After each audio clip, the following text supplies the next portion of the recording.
Foi o que eu tava tocando.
Nossa, baixinha, né?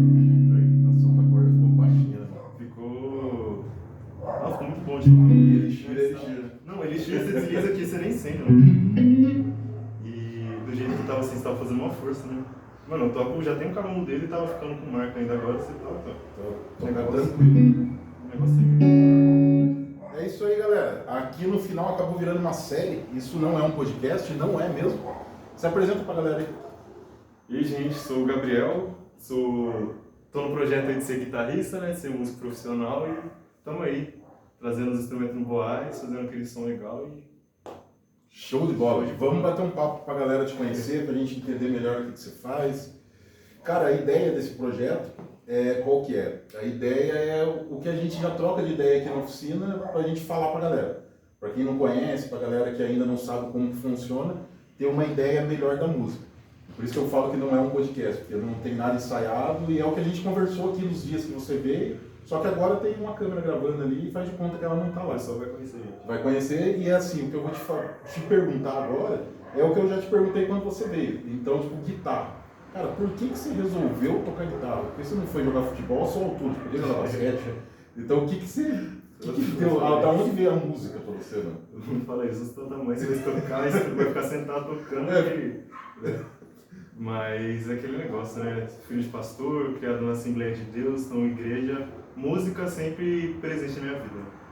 Então, tem foto, assim, minha mãe conta que quando ela estava grávida de mim, né? Sou filho único, então meu pai pegava o violão, assim, virado para ela, pra barriga, assim, já ficava tocando. Então, desde o ventre eu já tive essa influência musical, e aí eu nasci e tal, muita música em casa, minha mãe ouvindo aqueles louvorzão antigo, 70, 80, meu pai também ouvindo uns louvorzão antigo. E aí um dia ele me apresentou, tá em alta agora, lançou o filme, né? Me apresentou Michael Jackson, eu fiquei louco. Cara, que controvérsia. Na Assembleia o cara te apresentou o Michael. Porque meu pai é negão também, então, tipo assim, ele se converteu, pastor, tudo, então, lógico que ele não ficava mais ouvindo com frequência, ele, né, sempre louvor, sempre ouvia muita coisa evangélica, mas de vez em quando, né, e eu dava uma forçadinha também. Aí ele mostrou lá uma música, ele mostrou, acho que Smooth Criminal, e aí a partir disso fui conhecendo James Brown, fui conhecendo Stevie Wonder, Cara, foi nessa onda. é aquela onda, né? A música não tem isso, cara. Não tem Tipo, limite. é que falou acorde, não existe um Lá maior profano e um Lá maior santo. A música é música. E é o intuito que você vai tocar, né? Se você quer tocar um Lá maior falando de Satã, você vai tocar. Se você quiser tocar um Lá maior falando de Deus, você vai tocar. Nosso intuito, né, como antes de músico, sou cristão, então tudo para louvar a Deus, mas eu acredito que a música sempre, a gente sempre vai conseguir caminhar, né? E aí foi isso, aí eu fui começando a entender um pouco melhor, assim, entender não, né? A conhecer um pouco o som e tal, e quando tinha 7 anos, falei assim, pai, me ensina a tocar violão? Ele, tá bom, te ensino. Me colocou na frente do computador assim e falou assim, esse aqui é o dó, tá? Colocou uma música lá e falou, agora toca aí. Agora que dó. Se vira. Ele saiu, trancou a porta e me deixou lá com o violão. Aí eu falei, tá. Aí eu fui começar, a primeira música que ele mostrou era uma música só pestando. E eu, com 7 anos, dedinho pequeno, violão de Christenberg que eu trouxe pra você. E aí, falei assim, tá. E aí eu fui pela sonoridade, né? Fui caçando, tá aqui e tal. Aí toquei e saiu tudo errado. Aí eu fui lá, Cifra Clube. Aí fui lá, peguei, bom e velho Cifra Clube, fui lá, peguei os shapes, né, os desenhos, dedo 1 e tal, pá. Fiz ali, consegui tocar a primeira música com pestana. E aí foi seguindo. E só que nunca levando totalmente a sério, né? Sempre tirando uma música ou outra de brincadeira ali e tal. Só tocando o que eu gostava, tocando louvor, assim, às vezes minha mãe, tira tal hino pra eu cantar na igreja. E aí, só que de uns 3 anos pra cá começou a ficar mais sério, né? Comecei a me desenvolver mais em questão de louvor da igreja, sempre fui muito ativo, mas comecei a me desenvolver e falei, poxa, tá faltando teoria. Então, uma vez perguntaram assim, o que você tá fazendo? Eu falei, não sei, só toco. Tô seguindo. E aí a gente vai nessa luta, né? Acho que é um caminho meio que natural para todo mundo que é autodidata, assim, né? Nunca fiz aula com ninguém e tal. É que é o ambiente, né? Você já nasceu no ambiente musical, né? É. Então, mesmo se não tivesse ninguém que tocasse na família, você já podia seguir o caminho. E outra também que a Assembleia de Deus, ela te forja, né? A melhor escola que tem é a igreja, que ela te forja, que em tempo, tudo, em tom, né, você tem que saber. A irmã vai lá, começa a cantar, muda de tom toda hora, você nem sabe o que tá fazendo. Se pegar uma guitarrista de quarto, tá lascado, né? Nossa. Ele fica tocando no metrônomo a 500 mil RPM. Não. A primeira irmã que ele pegar lá, deu aquela entortada e ferrou. A raiva é que os caras hoje, pô, sou novo, mas os caras hoje tem Kemper, tem Fender e vai tocar só blém, blém, blém, blém, blém e não sabe acompanhar nada, não sabe fazer, né? Perde o fim, mudança de tom. Né? É uma tristeza, cara. Mas aí, basicamente é isso, né? E agora estamos nessa luta aí, estamos estudando para continuar entendendo melhor. Tem uma escola de música junto com o meu amigo Juninho, a gente dá aula de contrabaixo, bateria, violão, teclado, guitarra. E estamos aí, né? Estou tentando viver da música. Viver da música. A intenção é viver da música mesmo. A intenção é assim. Mas em que aspecto? Dando aula, como você já dá aula, não só tocando? Então, sabe que Brasil é muito difícil, né? Viver só de um trampo só específico, por isso que, né? Ultimamente tem surgido vários outros tipos de renda. Mas eu acredito que viver da música assim não é só você tocar, você acompanhar artista, é você viver. Então, por exemplo, conseguir dar uma aula aqui, um workshop, conseguir tocar, fazer casamento, produção. Então, tudo relacionado à música, eu acho que é uma forma válida de você falar, estou vivendo da música. E você tem uma visão ampla, então, em relação à música, não é só a questão, não é só a questão cristã, vamos dizer assim. Não, eu quero minha alegria, a música. Minha alegria é isso aqui. Entendeu? Coisa que eu mais me sinto completo assim é tocando e sendo feliz com isso aqui. Boa. Quantos anos você tem? 18. Chupa aí os seus velhos igual eu, que fica viajando, que fica com um sonho lá, cara, que só besteira que você ouve a galera falando, o cara tem uma noção muito maior do que a gente que é velho. Que viver de música realmente é isso, não é só o sonho do rockstar, que ainda tem, você pode não acreditar, mas ainda tem uns velhos que vivem achando que vai ser um rockstar um dia. Você tem 40 anos, você até hoje não foi chamado pra tocar. Cara. Então notícia. É CLT. É CLT, meu irmão. Por mais que você toque, mas você é CLT. Né? E o cara já tem uma visão diferenciada. Por você ter nascido na igreja, por ter crescido com música, eu acredito que você tem alguns ideais, que é pessoal seu, alguns, não seria ideais, seria princípios, né? Então, que nem geralmente você está na igreja, você tem uma mensagem que você gostaria de passar, então você tem uma vida cristã geralmente é isso, então você tem algo que você quer passar para as pessoas. O que você acredita que a música auxilia nessa mensagem ou nesse... não seria ideal, seria nesse propósito, seria o nome. Propósito também, esse nome hoje está num hype e acabou dando uma poluída no nome propósito. Porque hoje qualquer cara grava um vídeo na internet, na frente de uma BMW e fala que está ganhando dinheiro porque tem um propósito. E ele nem sabe o que é propósito. Então está muito desvirtuado. Mas vamos dizer que seja o propósito na essência da palavra. Aonde você acha que a música se encaixa para te ajudar a cumprir esse propósito de vida? Cara, eu acredito assim, a música ela tem muito mais poder que uma palavra. Então, por exemplo, um exemplo real aqui. Se não estivesse gravando, talvez um dia a gente esquecesse dessa conversa. Mas, por exemplo, essa música que eu acabei de tocar, Stevie Wonder, foi gravada em 70 e a gente não esquece. A música é eterna. Então, tem coisa que foi gravada em 1920 que a gente canta até hoje. Coisa que foi gravada há 40, 50, 70 anos atrás. As próprias música erudita, né? Beethoven, Bach, Mozart. Quantos anos não tem? Mais de 100 anos tem as composições e a gente tem até hoje. Então, eu acredito assim que nesse propósito que você falou, é entregar como eu vivo, como eu falei, antes de músico, sou cristão, né? Tenho a minha fé e eu acredito que não só Não tipo esse papo de vou transformar a vida das pessoas através da música, mas poder entregar a mensagem, entregar, às vezes só fazendo um solo de guitarra, não cantando, mas às vezes só do jeito que você toca, você conseguir transmitir uma mensagem que ela seja eterna, que ela possa, que a pessoa, por exemplo, daqui 10, 20 anos falar, nossa, aquele dia eu ouvi um menino tocar, nem precisa saber meu nome, mas, nossa, eu ouvi um menino tocar e até hoje eu lembro, uma coisa que me traz paz. Por exemplo, quando todo mundo ouviu o Slash dominando a pentatônica, todo mundo lembrou e o cara ficou reconhecido por causa disso. Falou, caramba, o cara é muito bom, não porque ele é virtuoso, não é porque transmitiu algo diferente, né? E eu quero isso, é uma coisa que eu almejo, que eu quero ter esse propósito. Eu acho bacana essa questão da música, porque a música, eu acredito que ela tem um poder de transportar as pessoas para o momento que ela ouviu aquela música. Por isso eu acho a música uma ferramenta ótima e tão boa quanto perigosa. Então, porque eu tenho até um exemplo bem rapidão, que eu não vou cortar, porque ele que é para ele falar, só que eu estou falando demais. Teve um caso uma vez, que foi logo na época do Chorão, que o Chorão morreu, no Charlie Brown. E tinha um grupo, uma galera, tal, que era cristão, tal, beleza. O cara tava lá numa boa, tal, tinha se convertido, tava vivendo bem, tinha largado droga, bebida. O cara teve aquela mudança na vida. E logo nessa época da morte, ele começou a lembrar. Então ele começou a ouvir, puta, Chorão era tão bom, não sei o quê. Aí ele começou a ouvir, o resultado a gente já sabe, ele acabou voltando. Então, mas o porquê que ele acabou indo para o outro caminho novamente? Porque a música trazia aquele sentimento para ele. A música tem cheiro, ela tem sentimento. Ela tem... E isso é música, tá, gente? Eu tô falando de música, não é porque é chorão, não é porque não. Tem louvor, tem hino na igreja. Que se você escuta quando você está em depressão, quando você sai da depressão, se você ouvir, você volta para aquele lugar. De novo.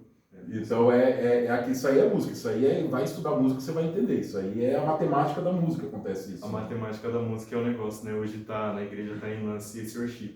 Por que a gente fala tanto do worship, assim? Não tem problema você tocar com a caixa grave, tocar muito reverb, mas o problema é você achar que só isso vai fazer você ter uma certa intimidade com Deus, que não é. Que antes de vir pra cá mesmo, eu tava ouvindo uns hinos que minha mãe escutava, né? E você via, antigamente a gente tinha metal, a gente tinha orquestra, a gente tinha bandas assim, harmonias, né?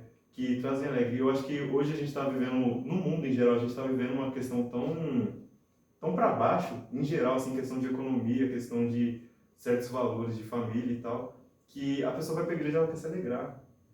Lógico que é bom chorar, é bom ter esse tipo de sentimento, ter esse tipo de momentos com Deus, tal, com comunhão, mas eu acredito que a maior parte das pessoas agora querem se sentir alegre, né? Quer se sentir feliz, então quer chegar na igreja e ouvir um louvor pra cima, ouvir uma coisa... Tem algo que geralmente tem na igreja que é difícil ter fora, que seria a comunhão, né? Tipo, a galera conviver com gente, né? Porque hoje é tão digital que as pessoas não conversam com gente. Esse calor de... E se o cara só fala com robô, com computador, e ele acaba indo para uma igreja lá também, parece que ele tá num ambiente todo mundo de fone, igreja escura, as fumaças, para falar. Então tem, por exemplo, tem... Eu vou pro boteco que lá eu tomo uma cerveja, pelo menos me dá uma alegria a cerveja. Tipo isso aí mesmo. E aí, por exemplo, worship, se a gente for colocar a banda de worship, bandas do mundo, né, bandas seculares, Radiohead. E você vai ver a letra, você acaba aqui, ó, com a gilete aqui no pulso, você pensando, caramba, será ou não? Né? Porque essa é a questão do rock britânico, desse rock pra baixo, que lá na Europa tudo frio, tudo gelado. E aí você chega no Brasil, a gente chega no Brasil, a gente tem tanta variedade de ritmo, tanta coisa boa que a gente pode fazer, explorar, e aí a gente traz a cultura dos caras pra cá e só isso tá certo, só isso. Isso é real porque tudo influencia, né, cara? Então, tipo, alimento. Que nem a gente fala, no caso da cerveja, a galera que toma cerveja. Olha, gente, eu tô com um cristão aqui, a gente tá conversando, a gente tá trocando uma ideia, só que aqui eu falo com todo tipo de pessoas, por isso nós estamos falando de cerveja. Então você que me conhece sabe, você que está conhecendo ele agora, ou você que conhece ele não está num ambiente corrompido para vocês que podem achar isso. Também se vocês acharem, o problema é de vocês. É você com Deus, então você se julgue. Mas o que eu quero dizer assim, na cerveja, a galera fala que a cerveja alemã você toma em temperatura ambiente. Na temperatura ambiente na Alemanha, pô. Alemanha, que é frio. Mas o cara vem pro Brasil e ele se acha o cara, que eu tomo cerveja ambiente, num calor de 40 graus.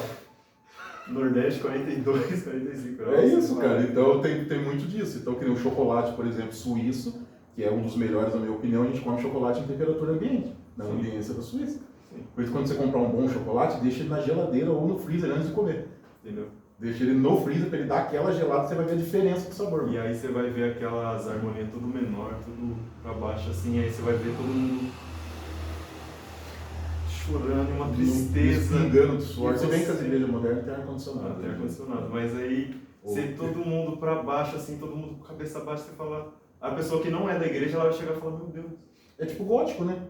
Não, é uma tristeza, é uma tristeza sem fim. Eu não tô falando que não é pra ficar triste. Eu também tenho momentos assim que, devocional, momentos em casa que eu choro, me quebrando. Mas eu tô falando num ambiente de culto, de igreja, eu acho que a gente devia trazer mais alegria. Como eu não era nascido em 2000. Mas eu sei que as igrejas dessa época, né? Era diferente. Era diferente. Era diferente. Quando eu tenho 18 anos, mas quando eu era criança, já era diferente.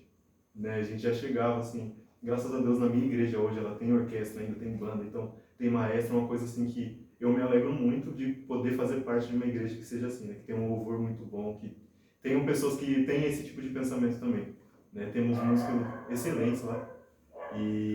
Mas eu vejo o maior problema generalizando, né, de muitas igrejas hoje, que é isso, essa tristeza sem fim e você chega... Eu via uma questão que sempre incomodava assim, sobre igreja, tipo, a meritocracia não existe. Tudo que você faz é porque Deus fez você fazer. Então eu vi você tocando, eu não posso chegar pra você, caramba, você toca pra caramba, parabéns, mérito seu. Não é mérito dele, é Deus que fez ele tocar desse jeito. Então, tinha muito disso. Tudo era só Deus. Cara, beleza, você tem Deus acima de tudo, tal, Deus está ali no centro. Só que se você não estudar, cara, ele não vai pegar você na mão e vai te ensinar a tocar. Eu acredito assim, Deus ele te dá o dom e você tem que aperfeiçoar. E aí tá, só que é a responsabilidade sua. É responsabilidade então, sua. É responsabilidade então você minha. pode ser elogiado por isso, Nossa. você pode ganhar por isso, você pode, normal. O que eu não posso é falar, caramba, eu toco pra caramba, então Deus fica pra lá que eu vou tocar, né? Eu vou tocar fora porque eu sou autossuficiente, é uma coisa que eu acredito, né? Acredito assim que Deus dá o dom, a responsabilidade é sua se você vai querer saber usufruir bem desse dom ou não. A mesma coisa eu falar pra você, ó, tem um instrumento top aqui, né? Eu vou te pagar tanto, eu te passo um valor a mais, você fala, responsabilidade é sua, você vai querer entregar um serviço bom ou não. Então eu acredito que seja a mesma coisa assim. Mas, por exemplo, sobre isso de receber de música, receber de igreja, acho super válido quando o cara trabalha com música.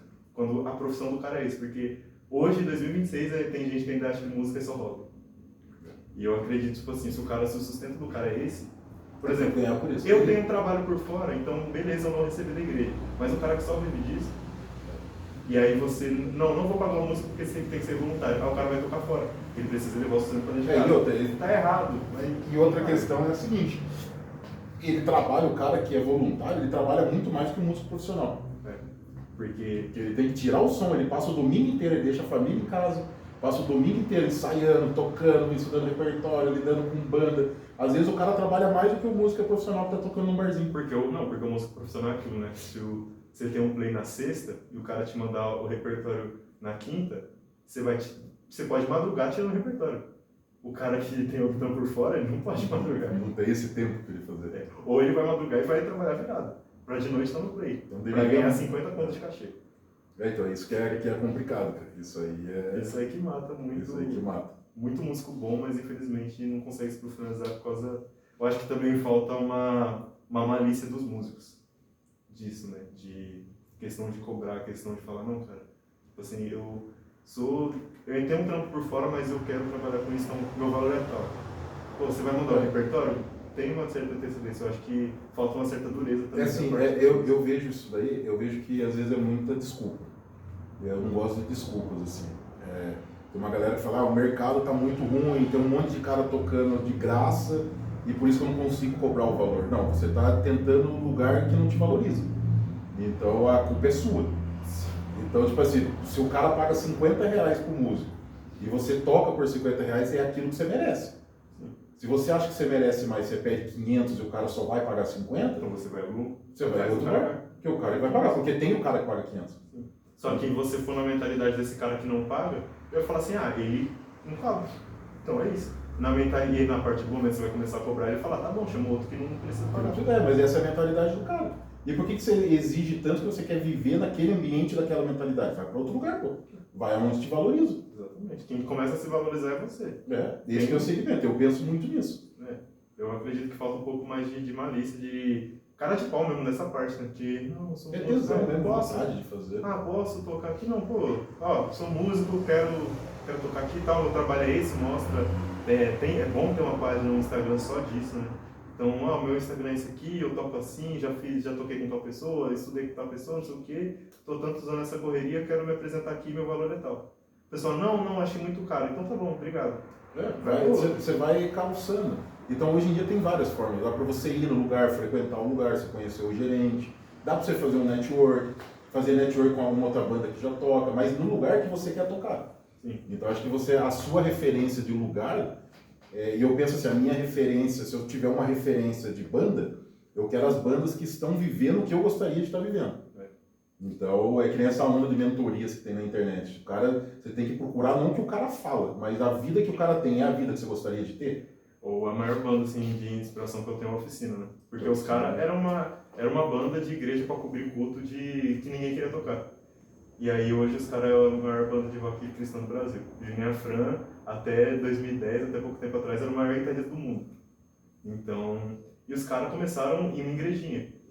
Então, e foram se valorizando e meteram as caras, pedindo para tocar do Machoca do que é um lugar totalmente não cristão. O Dama Choque primeiro foi Cats Barneia, de 85, 89, eu acho. Que foi quando foi o Cats Barneia, começou. Na verdade, foi o Cats Barneia que ganhou o Festival FICO, que era o festival dos colégios Objetivo. Tinha uma menina na banda do Cats Barneia que era um monte de gente, era o brother Steve On ainda. Aí eles ganharam esse festival FICO lá, que era dos colégios Objetivo, que aí tinha outdoor dos caras, tudo. Aí de tanto eles tocaram e tal, aí começou a ter a segunda gospel, eu acho, né? Ou a quinta gospel, alguma coisa assim. No Dama Choque. Aí os caras tocaram, daí os caras tocaram com Resgate, tocaram com... Puta, como que é aquele cara? O Rebanhão. E aí depois tocou Oficina. Quem mais será que tocou? Eu sei que foi uma galera que tocou, né, mano? Muita gente. Essa foi a revolução mais louca que teve. O pessoal do Renascer Praise aí, também mesma escola da Oficina. Mesma escola, tudo lá de trás. Essa aí, galera, quem não conhece, pesquisa aí no Instagram, no YouTube, o Paulinho Macuco, Cats Barneia. Ele tem uma série de vídeos onde ele conta toda essa história do Dama Choque e tem um documentário do Resgate. E o Dama Choque era um bar louco, hein? Não, era um bar, pra galera das antigas que conhece, era um bar de metal, de heavy metal. Era um bar de metal, que hoje em dia, por exemplo, era um bar dos Slipknot. Isso. A galera que quer fazer cover do Slipknot vai lá. Era um bar dos cabeludos louco. Era uma puta casa de show muito louca, de metal. Os caras beber, fumar. Isso era década de 80, então você podia fumar em ambiente fechado, droga pra caramba. E os caras conseguiram ter, eu acho que era a segunda gospel, era alguma coisa assim. Eles tiveram um dia gospel dentro do Dama Choque por semana. E aí tomou e acabou que o pessoal do Dama Choque, os roqueiros do diabo começaram a vir para Jesus e escutavam. Eles mudaram totalmente o segmento. Mudaram totalmente. Isso é também a cultura, tá, gente? Pra galera do rock, essa história é muito legal. Não tô chamando vocês do diabo, tá? É só uma brincadeira. Galera, pra quem não sabe, pra quem ainda tá pegando o vídeo aí pela metade, a gente tá aqui batendo um papo. Esse é um projeto que eu já tinha vontade de fazer, de conversar com músicos, entender um pouco sobre vida, sobre a história dos músicos, não só falar de música. Então a minha ideia não era a gente bater um papo falando de acorde, de técnica, porque se você quer técnica e acorde, você procura um professor, que no caso é ele, você pode procurar ele, que ele também dá aula. Deixa meu Instagram aqui embaixo, tá? Já vai estar tudo na descrição aí. Mas a ideia desse conteúdo é passar a vida real. Então, de todos os segmentos. E o lema da Day Beluteria é legal, porque desde que a gente começou o nosso lema, que o nosso lema é a música, né? O nosso estilo é a música. Então, o estilo da Day Beluteria é música, independente do segmento que for. E como a gente tem um público bem grande de igrejas, de músicos de igrejas que trazem equipamentos, eu achei legal o jeito que a gente trocou uma ideia aqui na oficina, e eu vi que você tem uma mentalidade que a galera lá de trás tinha. E muitas vezes os velhos estão reclamando que os novos só estão na choradeira. Então ainda existe salvação, tá, gente, para a nova geração, para a galera que está chegando. Ou seja, invistam na gente para os novos. Invista, porque quando a gente reclama do mercado atual, a culpa é nossa do mercado anterior.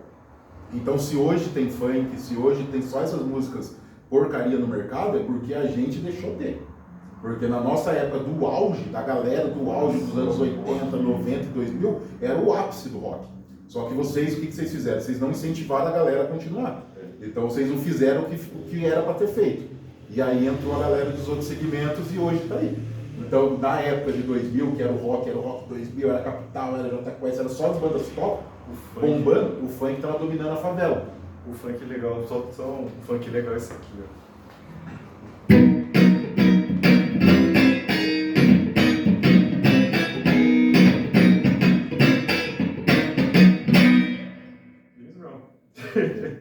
Mas esse aqui é um funk legal. Mas você toca na igreja, você não pode tocar James Brown.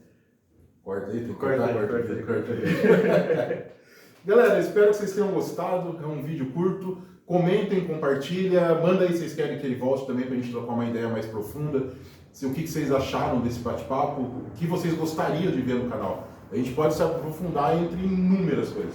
É o que eu falo pra galera, eu tenho a D&D Luthieria hoje, eu estou luthier hoje, mas eu não fiz isso a minha vida inteira.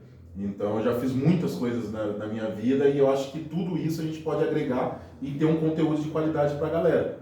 Porque pra mim a música, ela é a base de tudo. Tudo que eu tenho, que eu consegui ser por causa da música. A gente só tá trocando ideia hoje por causa da música. Então os lugares que eu vivi, as pessoas que eu conheci, eu convivi com pessoas de classes sociais, tipo, boom, lá em cima e até boom, lá embaixo. Mas a única coisa que unia a gente era a música. Então isso é muito forte. Então faz muito iguais, né? Não é diferente. Eu acho que a música é o mais, sei lá, mesmo que a galera tenta dividir com essas idiotices de estilos, essa babaquice, mas a música é o mais eclético, é o mais, como é que pode dizer que junta as pessoas? Não tem preconceito, não tem... Mais empatia possível, coisa mais, né? Eu acho que a música é a maior ferramenta de união das pessoas, é a música. Tirando se você for um babaca e tiver problema com música, se não conseguir ouvir outro estilo, se você só quer criticar... Mas se você não for um músico estrelinha, você chegar, não, eu vou tocar aqui é meu equipamento, aqui é meu quadrado, você não entra. Isso vai ter em todos os lugares, infelizmente, porque são seres humanos. Infelizmente. Então, é que nem quem que fala, meu pai que brincava com isso, que Deus é bom, o diabo é ruim e a gente é mais ou menos. Então, a gente ficou ali no meio termo. E o que estraga é o ser humano. Como tudo que acontece, o ser humano acaba estragando. Mas tem salvação. O ser humano tem que melhorar, ele tem que ter uma evolução ainda. E eu ainda sou um sonhador, eu acredito nas pessoas ainda. Talvez seja um defeito ou não, mas eu acho que tem muita coisa boa que está para acontecer ainda. Com certeza, a música ainda vai... Vamos ver muito músico bom ainda. Temos que ver. Temos que ver. A música ainda tem salvação, né? O rock não morreu. Não morreu. Muitos roqueiros vão morrer com a história que eles criaram do rock, mas o rock não vai morrer, não. O rock nunca vai morrer. Meu irmão, satisfação, obrigado mesmo. E vamos aí, vamos pra cima. Esse aqui, se você não conhece esse cara, você nunca trouxe instrumento pra esse cara. Cara, essa Tajima aqui era outra coisa. Demos vida a ela. Virou uma Fender. Depois eu faço o pix dele que eu paguei pra ele falar isso, tá, gente? Essa é a famosa Tajima. Vamos pôr Malagoli? Pra fazer a Tajima com Malagoli que dá pau em Fender. Essa aqui era a Tajima Cacau Santos, né? Mas saiu a assinatura, mas aí, ó. Ficou linda, ficou... Ô Cacau, mandou descudo pro cara assinado aí. Ô Cacau, manda uma Grace pra mim. Vamos marcar ele, pelo menos pra ele mandar nem que seja escudo. Nem um escudo, pelo menos. Valeu, galera, tamo junto.